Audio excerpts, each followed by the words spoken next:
que estamos en absoluto desacuerdo con este panorama político, con este contexto de la política uruguaya, que en definitiva es un gran negocio, lamentablemente, un gran negocio, un negocio en el cual se han profesionalizado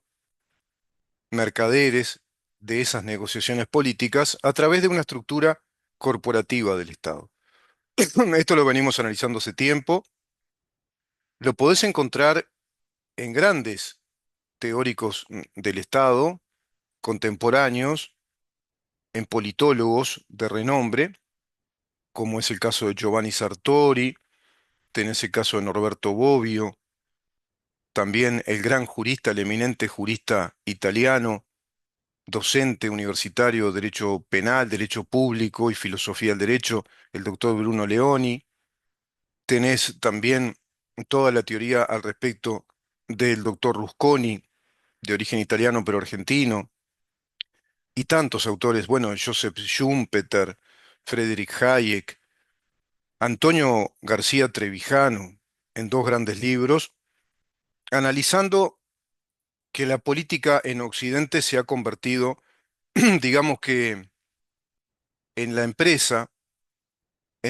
del Estado, y los políticos son algo así como empresarios del Estado, prebendados de las estructuras que tiene el Estado, dado que el monopolio de la fuerza, el monopolio de la violencia o el monopolio coactivo lo tiene el Estado. Y en tanto el Estado está organizado como una unidad jurídico-política con ese poder monopólico de de la fuerza, con el poder de la coacción, de la coercibilidad, se ha usufructuado esta estructura de los estados nacionales, de los estados de derecho, como mecanismos, digamos, de prebendas y como un mecanismo empresarial, pero en el peor de los sentidos, como una empresa lucrativa de parte de las clases políticas, porque se han constituido en clases, es decir, en una especie de estamento a partir de los partidos políticos, donde ahí se va sustentando la carrera política de determinados personajes durante décadas. Y no hay una gran movilidad, no ves movilidad social en las clases políticas. En Uruguay tenemos, bueno, una enorme cantidad de ejemplos de la poca movilidad social que hay en las estructuras piramidales del poder político de los partidos políticos, pero que a su vez se van, digamos, alineando a otras estructuras corporativas. Las corporaciones son eso, organizaciones complejas que persiguen un fin propio, cuyo cometido es la realización de cometidos propios, de fines propios. Por lo tanto, hablar de corporativizar un Estado es hablar de fraccionarlo, de dividirlo sobre la base de esos intereses corporativos, corporativos partidarios, hoy por hoy corporativos ya coalicionales, corporativos empresariales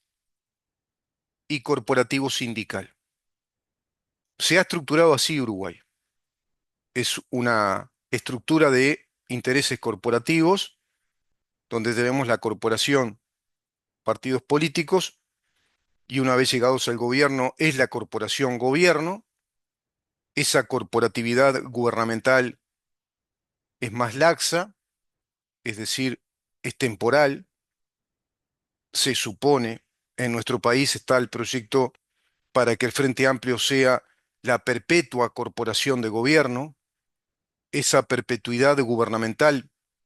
que en gran medida lograron durante 15 años, fracasando en una y sintiéndose muy fracasados, hasta incluso resentidos al extremo de combatir directamente al gobierno anterior, un gobierno que llega de alguna manera como una disrupción histórica después de 15 años consecutivos de Frente Amplio en el gobierno nacional, dando la proyección histórica de una perpetuidad en el gobierno, digamos, alimentada esa situación, pero a su vez también la percepción popular por el gobierno que tienen a nivel de la capital, es decir, el gobierno que tienen en Montevideo es realmente ya de perpetuidad, 35 años de gobierno en la ciudad capital de la República Oriental del Uruguay. Lo mismo sucede ya con el departamento de Canelones. Y ahí tenemos dos grandes bastiones del Frente Amplio como dos bastiones importantes con los dos departamentos más poblados de la República Oriental del Uruguay, que van dando una historia de perpetuidad en ese poder político, que a su vez funciona como un trampolín hacia el poder nacional. Es decir, figuras que desde ahí emergen hacia el poder nacional. Esto tiene que ver con toda una ingeniería, toda una maquinaria construida desde el Frente Amplio y construida desde el Partido Comunista del Uruguay. Esta mega corporación política que es el Frente Amplio, digamos que es el ligamen, es a modo de coalición, es un instrumento político que permite la cohesión y la persistencia de un proyecto de izquierda marxista que sea políticamente idóneo en términos electorales. Es el ligamen que une a tres grandes fuerzas políticas como ser o como son el Partido Comunista del Uruguay, el MPP y el Partido Socialista. Y luego tenés partidos que van y vienen, que son algo así como satélites que giran en derredor de estos tres grandes planetas sobre los cuales orbitan estos satélites, estos tres grandes planetas del marxismo-leninismo en el Uruguay y de algunas corrientes marxistas que pueden tener mínimas diferencias, pero que en definitiva hacen al marxismo en el Uruguay, a su vez, girando en derredor de ese gran planeta de toda Latinoamérica y el Caribe, ese gran planeta continental que es el Foro de San Pablo, muy expresado políticamente en Cuba, en Venezuela y en Nicaragua, de acuerdo al socialismo del siglo XXI, que es el documento oficial que publica en el año 2005 una de esos, digamos, foros o esas convenciones que se hacen todos los años desde el Foro de San Pablo, publican oficialmente el proyecto político que nuclea a todas las fuerzas marxistas y de izquierda que están adheridas al Foro de San Pablo, que están afiliadas y participan activamente. Entre las fuerzas que participan activamente en el Foro de San Pablo están precisamente el Frente Amplio, y dentro del Frente Amplio, indudablemente todos los partidos políticos que integran el Frente Amplio, y a la cabeza, Partido Comunista del Uruguay, Partido Socialista, MPP, pero también sus personajes, Marcelo Abdala, Fernando Pereira, Carolina Cose, José Mujica, Lucía Topolansky, Betiana Díaz, todos los personajes que conocemos del Frente Amplio, Juan Castillo, todos los integrantes del PCNT, todos ellos están integrados al Foro de San Pablo, participando directamente como afiliados a ese Foro de San Pablo, es decir, tienen su carnet de afiliación, su membresía, su lugar y contribución al Foro de San Pablo, participando activamente de los talleres, de las convenciones, de las resoluciones que se van desarrollando año a año y día a día en un trabajo orgánico que hace esta internacional comunista para toda América Latina y el Caribe, irradiando ya también hacia Europa, dado que Grupo de Puebla, que es la otra usina vinculada al Foro de San Pablo, es, digamos, la institución que desarrolla la teoría política, las estrategias políticas a desplegar, que desarrolla desde la doctrina del Foro de San Pablo las estrategias, la praxis política, es Grupo de Puebla. Grupo de Puebla que tiene como personajes, digamos, fundadores a Zapatero, presidente español, también a Pablo Iglesias, al actual presidente de España, Pedro Sánchez, en Uruguay a José Mujica y a muchísimos personajes conocidos, todos integrantes del Foro de San Pablo, que a su vez integran el Grupo de Puebla, que es una extensión, es algo así como la otra parte del proyecto de esta internacional comunista. El Foro de San Pablo es la organización que da cohesión, unidad, sentido a toda la propuesta revolucionaria de perfil marxista, que da sentido y organicidad a todos los partidos políticos de izquierda y básicamente de izquierda marxista que integran las coaliciones políticas de nuestros países en América Latina. Y en ese sentido, Uruguay es un gran país laboratorio, claramente visible cómo funciona el Foro de San Pablo dentro de Uruguay a través del Frente Amplio, a través del PIT-CNT y a través de la FEU, que es la Federación de Estudiantes Universitarios, integrada a su vez al PIT-CNT a partir de aquel gran acuerdo que hicieran en el año 1968, incluso cambiándose la Carta Orgánica de la Universidad de la República, estableciéndose el gobierno de claustros o los tres órdenes universitarios que cogobiernan con autonomía gubernamental, pero sin autonomía financiera. La plata la ponemos nosotros, transferida al gobierno central, que en la ley presupuestal le transfiere recursos económicos a la Universidad de la República, pero el gobierno lo hace la Universidad de la República de manera autónoma, sin rendirnos cuentas de lo que trata cada uno de esos claustros, es decir, cada uno de esos órdenes, el orden estudiantil, el orden de egresados y el orden de docentes. Bueno, esos tres órdenes, como tres círculos que giran entre sí, que son tres círculos concéntricos que establecen una autonomía gubernamental, formularon en el año 68 el gran acuerdo de la FEU con la CNT, Obreros y Estudiantes Unidos y Adelantes, con aquel lema popular, secularizado de esa manera el acuerdo, con este régimen del cogobierno y la autonomía gubernamental desde la reforma de la ley orgánica de la Universidad de la República, una ley orgánica que es del año 1958. Todo esto fue inventado, organizado por el Partido Comunista del Uruguay, idea de Ronnie Arismendi, fundamentalmente, la idea de los claustros, la idea de un régimen de cogobierno de tres órdenes para darle autonomía gubernamental a la UDELAR, a la Universidad de la República. Así se lo hizo.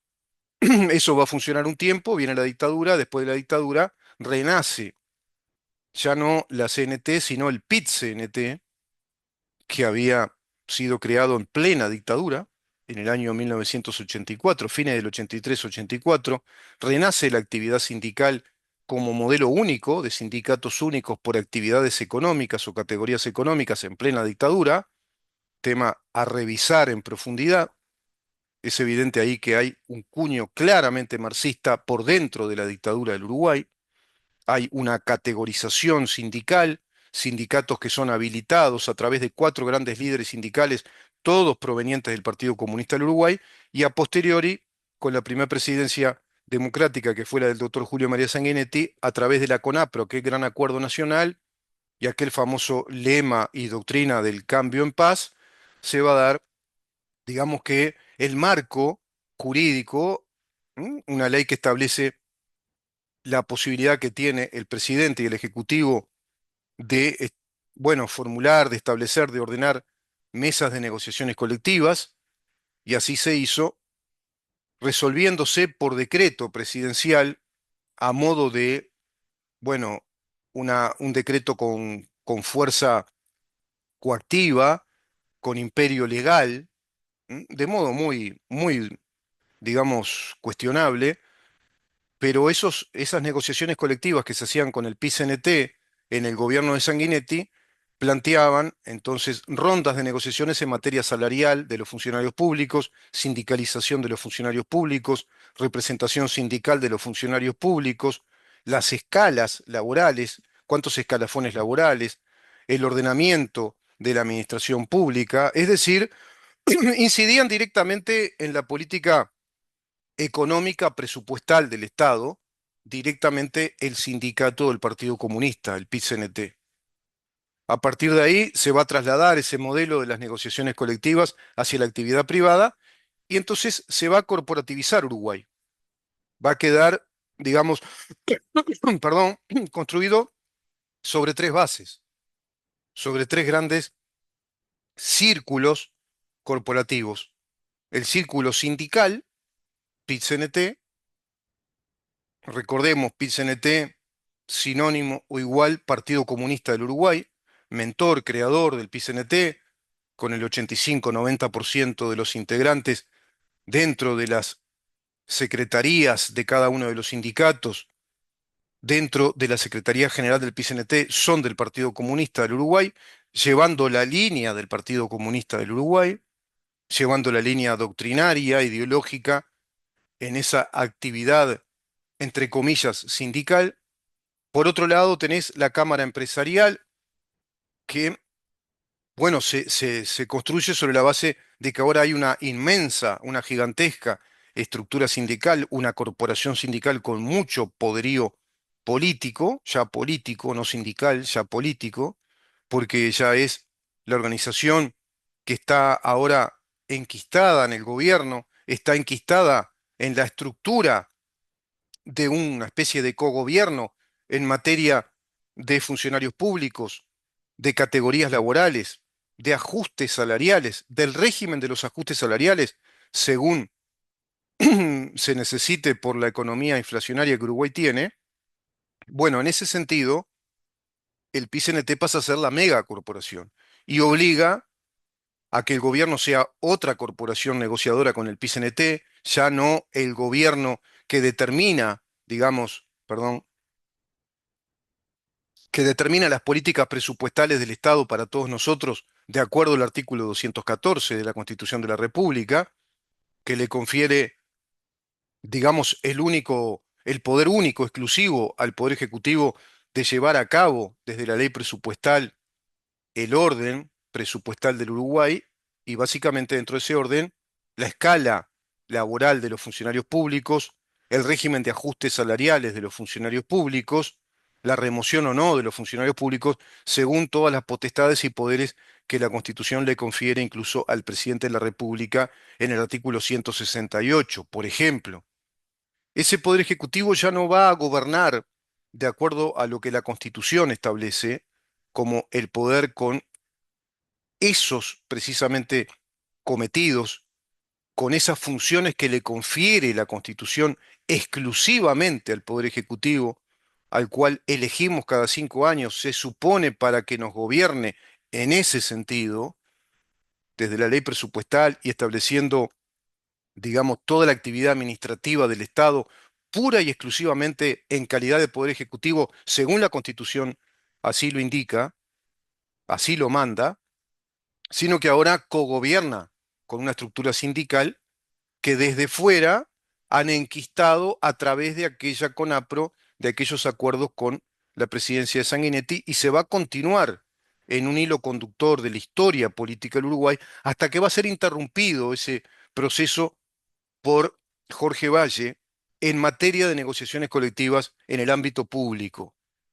Desarticula eso Jorge Valle, manifestando que no está de acuerdo con la Constitución, que la Constitución no contempla que el Poder Ejecutivo tenga que cogobernar con sindicatos que representen a los funcionarios públicos y a su vez también sostuvo Jorge Valle que los funcionarios públicos obedecen al principio de la laicidad de la función pública, a la laicidad de la administración del Estado, de acuerdo a los artículos 58 y 59 de la Constitución, que establecen la subordinación directa del funcionario público a la función bajo el principio constitucional de funcionalidad o subordinación de la función. ¿Por qué? Porque las funciones del Estado, en términos de administración, son también jerárquicas, como las leyes. Hay una jerarquía de funcionarios públicos, hay una jerarquía administrativa y es piramidal esa estructura jerárquica porque se debe cumplir con los cometidos del Estado. Todo eso ha sido adulterado, se va el gobierno de Jorge Valle y renace toda esta estructura corporativa y renace con más vigor, renace como cuando se remite un cáncer y luego reaparece, pero con más vigor, lamentablemente, y así reaparece con el gobierno, primer gobierno de Frente Amplio, Tabaré Vázquez, cuando se promulga una ley del 2009 que establece el régimen general a nivel nacional de los consejos de salarios, de las negociaciones colectivas a través de los consejos de salarios, ya por ley, una ley orgánicamente inconstitucional. Otra de las leyes que es un atentado a la Constitución. Todo esto que te digo, que es largo, es para que veas cómo está estructurado el país. Uruguay ya no funciona como una democracia según la Constitución lo establece. Uruguay ya no es esa democracia republicana representativa de los artículos 72 y 82. Uruguay ya no es esa república democrática con separación de poderes y cada poder cumpliendo con los cometidos, las funciones, las atribuciones que la Constitución le confiere en cada una de las secciones dedicada a cada partido, perdón, a cada poder, poder ejecutivo, poder judicial, poder legislativo. La Constitución tiene secciones específicas donde determina la estructura y los poderes de los tres poderes del Estado. Los tres poderes del Estado están legislados en la Constitución, no se pueden legislar en otro lado. Es la Carta Magna la que legisla cómo se estructura el Estado, las funciones que el Estado cumple, los cometidos que tiene y cuáles son los poderes que cumplen con esos cometidos. Eso formula la Constitución de la República. Y solo lo que en la Constitución está como cometidos, como poderes y también como limitaciones del Poder Ejecutivo, del Poder Legislativo y del Poder Judicial, es lo que deben hacer. Y es como deben existir, como deben estar, como deben estructurarse. No hay otra manera. Bueno, eso se desmanteló, se desobedece a la Constitución. Y hoy tenemos un Estado corporativo que funciona sobre bases muy distintas a lo que la Constitución establece, con una estructura sindical mega poderosa a nivel nacional, con una categorización de sindicatos, es decir, son sindicatos únicos que atraviesan toda una actividad económica, son sindicatos únicos que atraviesan a nivel nacional toda una función pública, sindicato de los funcionarios de la Administración Central, COFE, sindicato de los funcionarios de la banca en Uruguay, del sistema financiero, AEBU, sindicato de los docentes en secundaria en Uruguay, de toda secundaria, FENAPES, sindicato de los docentes de la educación primaria, ADES, a nivel nacional, y así sucesivamente. Los sindicatos de las empresas del Estado, FANCAP, sindicato de ANCAP, FUTEL, sindicato de UTE, SUTEL, sindicato de UTE, sindicato de OCE. Son sindicatos únicos que atraviesan a nivel nacional toda esa actividad, en este caso del funcionariado público a nivel público, y negociando con el gobierno que esté de turno, con el gobierno que le toque precisamente gobernar. Y en la actividad privada negociando con las empresas. Hoy por hoy quedó, de acuerdo al gobierno anterior, un régimen de bilateralidad con las empresas que representan esa actividad económica única a nivel nacional, con el sindicato que representa a los trabajadores de toda esa actividad económica. Es realmente un desastre para el devenir, para el progreso, para la evolución, para el desarrollo de nuestro país en materia democrática, institucional y económica. Y esta mega estructura corporativa le da mucho poder, no solo político, sino económico, al Partido Comunista y al Frente Amplio, al MPP y al Partido Socialista.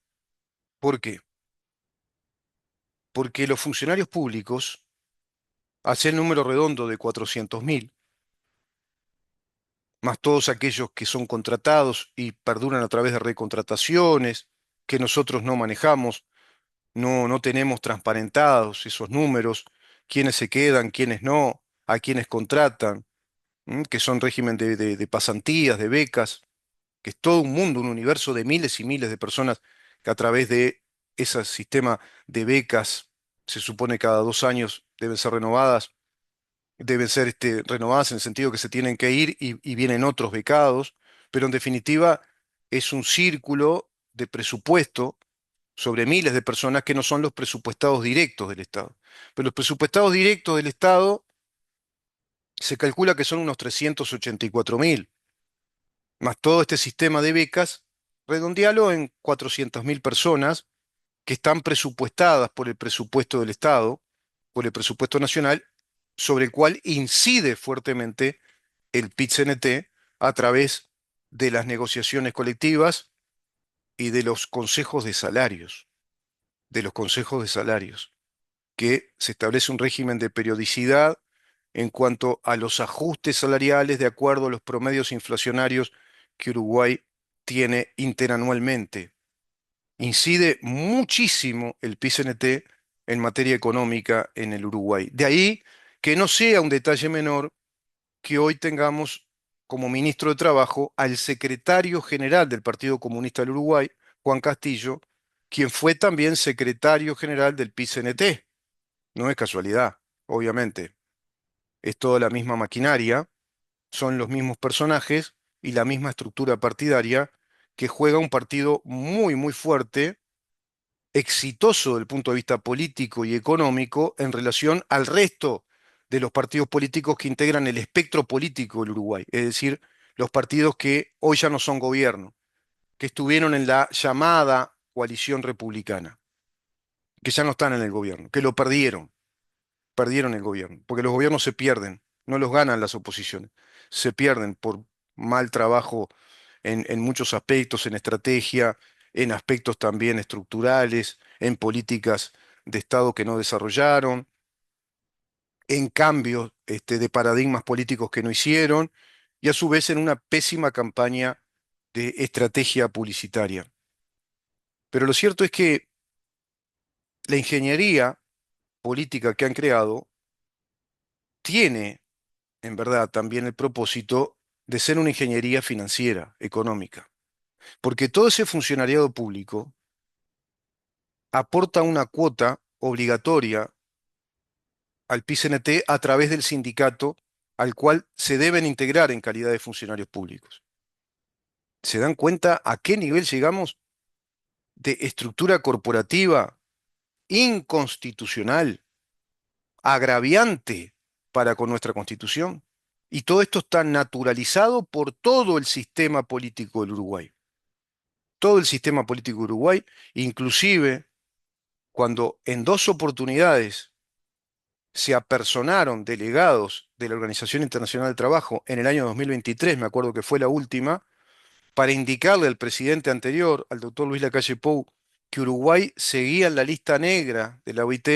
por no obedecer al régimen abierto de la libre negociación en materia de negociaciones colectivas, por no obedecer a la libre disposición de la voluntad de las partes y al régimen de la bilateralidad de las negociaciones a través de un régimen de pluralidad o pluralismo sindical, dado que Uruguay tiene este sistema corporativo rígido que proviene del modelo de Mussolini, de Benito Mussolini, con la Carta del Laboro de 1927, proviene de ese modelo, el modelo que va a tomar Juan Domingo Perón. Uruguay toma este mismo modelo porque sabe muy bien el Partido Comunista del Uruguay que por este modelo es que va a incidir fuertemente en toda la actividad política y económica del país y así lo hicieron, contando con la anuencia, la complicidad de todo el sistema político uruguay ya de la época de Julio María Sanguinetti, ya desde la época de la dictadura, 1984. La dictadura, que dicen los comunistas tan de derecha, la dictadura ya negoció porque había una parte de esa dictadura llamada la Cuarta Dirección, que eran precisamente del Partido Comunista. Generales, tenientes coroneles, coroneles, que ya eran la Cuarta Dirección del Partido Comunista por dentro de las Fuerzas Armadas. Eso tampoco se lo dicen cuando dan los cursos de historia contemporánea reciente en el liceo a toda la chiquilinada. Y siempre son los mártires, el Partido Comunista mártir, los militantes del Partido Comunista mártires, los militantes del MPP, del MLN, perdón, que es lo mismo, mártires, militantes de izquierda mártires, pero en verdad son los grandes ganadores políticos, económicos, con indemnizaciones del Estado que son enormes, pensiones vitalicias a los guerrilleros subversivos que atentaron contra el Estado, y todo eso logrado a través de las campañas propagandísticas y de incidencia política y financiera del PIT-CNT, que es el que trabaja fuertemente, tracciona todos los movimientos de izquierda, las ONGs, movimiento por los desaparecidos, movimiento por las políticas de género, y ni que hablar todos los movimientos sindicales, de disturbios, conflictos, huelgas generales, paros a nivel nacional, el PIT-CNT, quien negocia con nuestros gobiernos el régimen de las políticas salariales para todos los funcionarios públicos y el régimen de los escalafones salariales, es decir, cuántos escalafones tenemos de funcionarios, hoy por hoy son 8, y de acuerdo a esa ley marco, que es la ley del 2009, la ley de los convenios colectivos y los consejos de salarios. Todo esto da una estructura política y financiera, porque todos los funcionarios públicos están obligados a dar una cuota, a afiliarse al sindicato que integra el PCNT y aportar mensualmente, descontándole de sus salarios, esa cuota sindical. Imaginen la millonada de pesos y de dólares incluso que recaudan en el mes a mes y año a año a través de esa cuota obligatoria, coercitiva, que el Estado impone, alineado de modo absolutamente inconstitucional y agraviante para con la Constitución. Nuestro Estado, es decir, obliga a sus funcionarios a que aporten la cuota sindical a un sindicato del Partido Comunista, el PCNT. Y por otro lado, imagínense, ¿no? Los cientos y cientos de miles de funcionarios públicos que mes a mes aportan esa cuota de modo compulsivo, de modo obligatorio. Pero agregale que todos los funcionarios políticos, todos los funcionarios políticos públicos que ingresan a cargos públicos, tanto en la administración central, en la administración descentralizada, en los gobiernos departamentales, como también directamente en la actividad política a nivel del Poder Legislativo,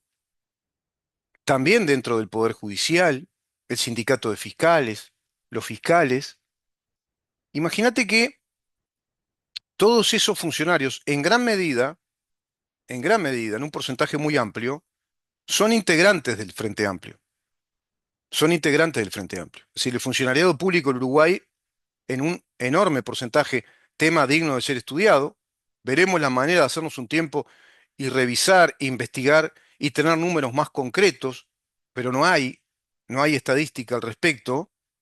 pero lo sacás por deducción, lo sacás por deducción. Es decir,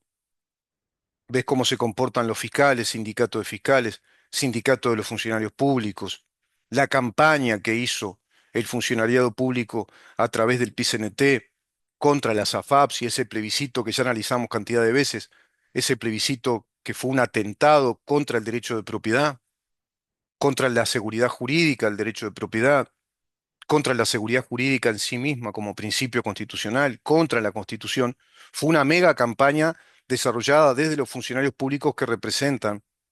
precisamente al PCNT en su calidad de funcionarios públicos, violando el artículo 58 y 59, pero lo vemos también por deducción, lo podemos sacar, en el enorme porcentaje de votos que tiene el Frente Amplio. Es la fuerza mayoritaria del Uruguay a nivel electoral, es la coalición mayoritaria. Entonces, en ese sentido, todos los cargos administrativos, jerárquicos, que son en definitiva militantes políticos rentados por nosotros, militantes políticos que transfieren recursos económicos de nuestro Estado vía PIT-CNT por la cuota obligatoria que tienen que aportar mes a mes al sindicato, también como afiliados de cada uno de estos tres grandes partidos que integran el Frente Amplio y el Frente Amplio en sí, aportan sus cuotas, como lo vimos en los casos de Cecilia Cairo, Rodrigo Arim, en estos casos que van denunciando no solo la defraudación tributaria, porque van denunciando la defraudación tributaria, la evasión impositiva, la omisión en la regulación administrativa de sus bienes, de sus propiedades inmuebles, la omisión de funcionarios públicos respecto al control de esas omisiones muy graves de personajes notorios en el Uruguay, de relevancia pública, sino que además se pone en evidencia que aportan sus cuotas, como lo puso en evidencia Cecilia Cairo, y quedó a través de distintos informes periodísticos, quedó claramente ya, digamos, confirmado que cada militante que ocupa un cargo político, un cargo administrativo, una jefatura, una subjefatura, un cargo jerárquico dentro del Estado, aportan su cuota desde el salario que el Estado les paga, en calidad de diputado, de senador, de ministro, de secretario, de subsecretario, de jefe, subjefe, gerente de tal sección, de tal oficina, de tal ministerio, de tal oficina de la Intendencia de Montevideo, de Canelones, etcétera. Imagínate todas las posibilidades, todas las hipótesis, cargos directrices en BPS, como la hija de Cecilia Cairo, gerente, cargos directrices en ANCAP, en OCE, en UTE, etcétera. En un alto, en un elevadísimo porcentaje, son militantes del Partido Comunista, del Partido Socialista y del MPP, que aportan sus cuotas como integrantes de esos partidos, dado que tienen cargos públicos y políticos rentados como militantes políticos rentados por todos nosotros. Y esos recursos los transfieren 15% de cuota al Frente Amplio, entre 20 y 25% de cuota a cada uno de esos partidos, aquellos que están afiliados al Partido Comunista, aquellos al Partido Socialista, al Partido Socialista, y los que son del MPP, al MPP. Entonces, más o menos se les retira de los emolumentos, de los salarios gigantescos que se van votando a través del PICNT con los consejos de salario, por eso la escala salarial es cada vez más alta, ¿sí? Del salario mínimo al salario máximo, cada vez es más alta la escala salarial, según los ajustes salariales que ellos dicen hay que indexar a la inflación, por eso plantean precisamente que va a ser imposible que el ministro Done haga la desindexación de los salarios, que es lo que formula como una correcta práctica económica, desacoplar los salarios de la inflación, porque producen un efecto inercial inflacionario. Bueno, a ellos no les interesa eso. A ellos les interesa todo lo contrario, que los salarios siempre estén enganchados, estén agarrados de la inflación y que acompañen esa inflación sin que les importe que eso presiona inercialmente a más y más inflación. Produce un efecto inercial, es decir, se va produciendo por una fuerza inercial, el factor de costo salario crece, crece la inflación. Factor de costo, además, es multitudinario, crece ese factor de costo, crecen los costos del Estado, los gastos del Estado, crece la inflación. No les importa. Lo que les importa es que esos emolumentos sean altos,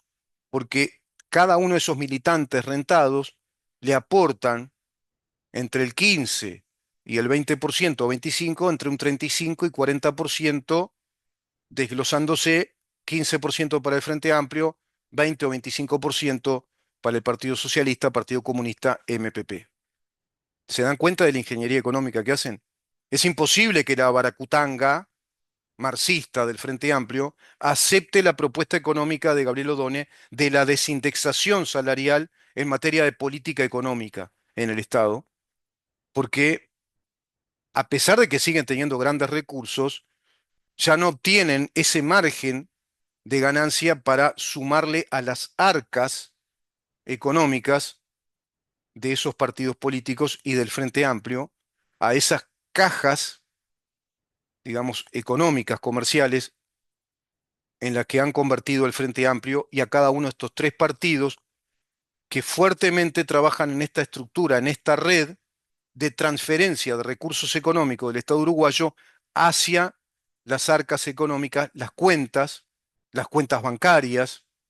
el patrimonio del Partido Comunista del Uruguay, de sus integrantes principales, del Partido Socialista del Uruguay, sus integrantes principales, el MPP, sus integrantes principales, y todo el movimiento logístico y el movimiento de estructura militar, bélica, armado que tienen solapadamente a espaldas de la opinión pública, tanto el MLN como el Partido Comunista del Uruguay, que siguen organizados con su inteligencia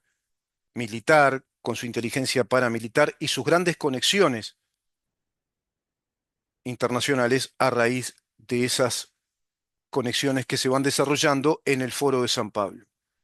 No sé si pude ser claro, pero vamos viendo cómo se da esa estructura, esa mega estructura política y económica. Y cuanto más concentran el poder económico, también concentran poder político. Cuanto más poderío económico, más poderío político. Porque en definitiva la política ha devenido en eso, en una estructura corporativa de negociadores profesionales y la política convertida en una gran empresa de negocios, simulando que vivimos aún en una república democrática y simulando que cumplimos con los preceptos constitucionales cuando no es así.